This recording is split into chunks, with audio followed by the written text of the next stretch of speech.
¿Cómo te llamas? Ana Paula. Excelentísimo. Ahora puedes mirar ahí. Voy a poner el escorpión donde hay más luz primero. Ahí hay más luz.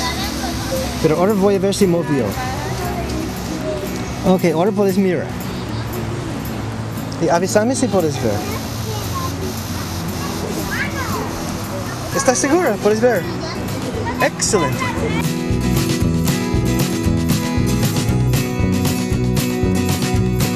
3, 4, 5, 6. 6 tiene el bebé. ¿Qué estás contando? Estoy contando la garrapata. Las patitas de la garrapata. Sí. Nuestro objetivo principal es contribuir en la formación ambiental de los niños y jóvenes y realmente estamos muy contentos y muy motivados con este grupo de chicos.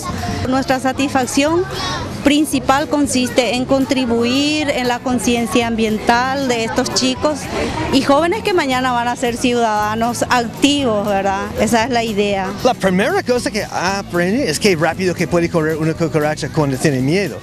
Y después aprenden qué come la araña, dónde vive, qué come la cucaracha y dónde vive. Este escorpión que está aquí vive abajo de las tablas y cualquier cosa que está tirado en el depósito o en el patio. Sebastián, decime qué es lo que más te gustó de todo lo que ya aprendiste acá en la colonia de vacaciones, ahí mirando a la cámara. Una cigarra. ¿Te gustó la cigarra? ¿Qué clase de cigarra viste? Las grandes. ¿Qué aprendiste, Julio? Nosotros aprendimos sobre los animales, las tarántulas, cómo atacan en acción, y aprendimos sobre los mosquitos, las enfermedades que transmiten y sobre las plantas. Vi tarántulas comiendo libélulas y cucarachas. ¿En serio? ¿Qué más viste? Contame.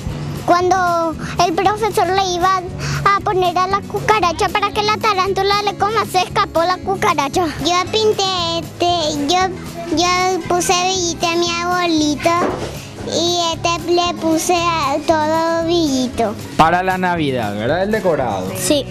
Súper bien, Cecilia. Nosotros tenemos un teléfono, ¿verdad? La mayoría vio por Facebook. Hoy le invitamos a que se sumen porque estamos pasando bien. ¡Un saludo de fiesta! Súper bien, aplauso para todos ustedes.